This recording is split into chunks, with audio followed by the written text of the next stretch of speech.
So I don't really know how this is going to go, but I've been feeling this story rising up in me that is directly related to the workshops that I am now starting to hold, the circles for women to discover the connection, their own personal connection to their womb, and how that parallels the potential for humanity to reconnect with this planet, with Earth, with Mother Earth.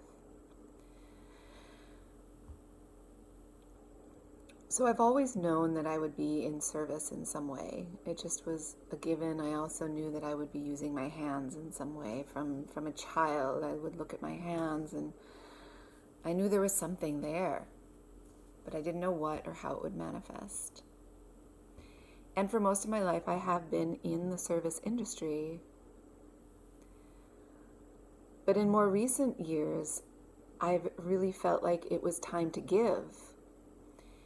And so I was reaching out into different ways that I could give, whether it was volunteering or donating time, donating money. But there was something more.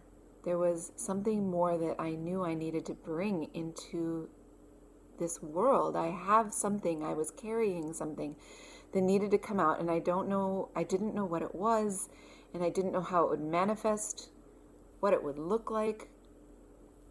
But I knew there was something. And so I started to pray, except that I didn't really know how to pray or what it even meant to pray.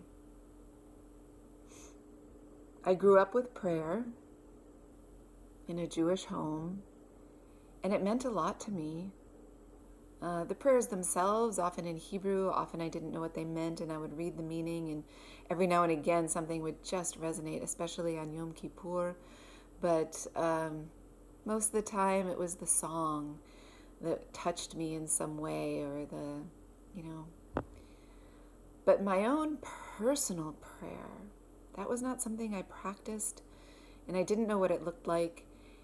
And when put on the spot one time in a beautiful ceremony, I found I had no words.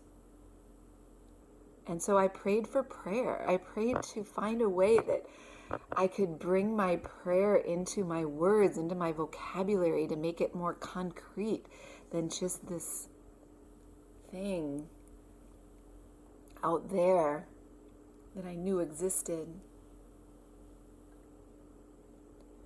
And through praying for prayer, all the synchronicities that exist in life that show us how one thing connects to the next, and the complex, intricate weaver of this tapestry of life that we're living all comes into play. The grief, the trauma, and the beauty and the joy, all of it.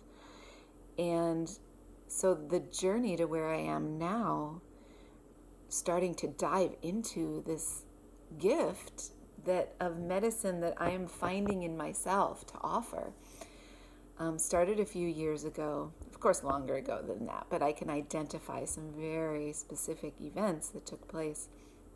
First, I heard about yoni steaming at an event I was at, and I had no interest. It was one of those things that sounds intriguing for those who are drawn to it, but I had no interest whatsoever.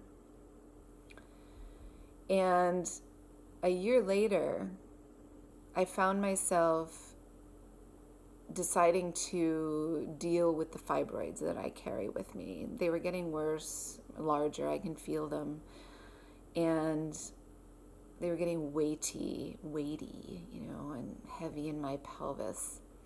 So I went to an OBGYN, and she was wonderful in her training and what she can offer, and all that they can offer to women with various issues in their reproductive organs and reproductive health is either pharmaceuticals, hormones, or surgery.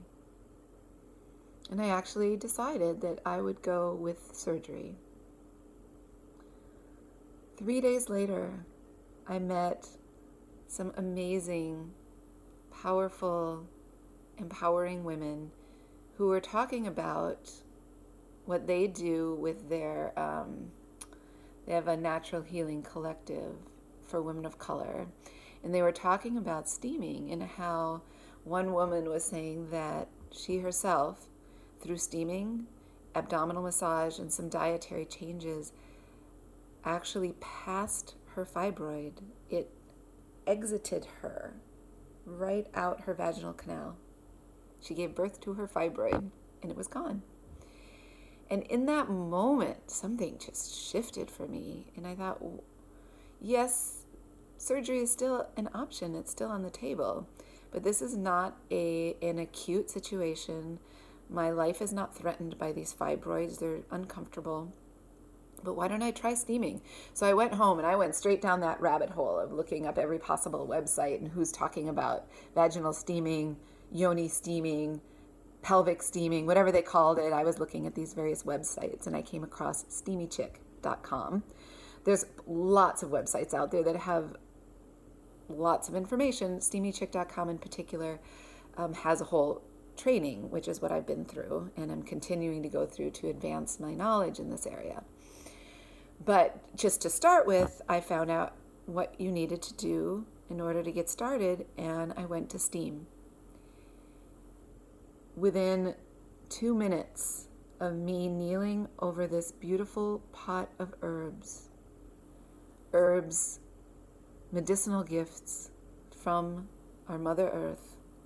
So we have earth, water, precious gift that we cannot live without. Fire, the heat to create the steam, and the air, the steam bringing it up into my body, into my womb, into my vagina, all of it. I knew this was life-changing for me and that it potentially could be for many, many women. And I went through a series of emotions, anger at the medical system for only having options that pathologize us, or at least this part of our body. And anyway, that was 1 year ago. And I realized our wombs have stories. That is the life force of our creativity, whether you're creating another human or you're creating a business or you're creating your environment. It can be in many, many different forms. You don't have to be an artist to be creating. We are all creating every single day. And so that was the beginning of my journey that is now leading me to offer the event that I just gave and I'm giving again, which is called Pelvic Steaming as a Revolutionary Act. And I'm super excited about it and I can't wait to see where it goes. This, I believe, is part of the medicine that I get to offer to others and to the world. I'm finding what it is that I'm to give birth to, since I have chosen not to give birth to a child. And we all carry our own medicine that is there to offer into the world. And we're doing it in multiple ways. We're just not even aware of it. And so there's a potency to getting in touch and being aware of this sacred space from where we are creating, and to nurture it and to soften into it and deepen into it and listen. So thank you for listening to my story.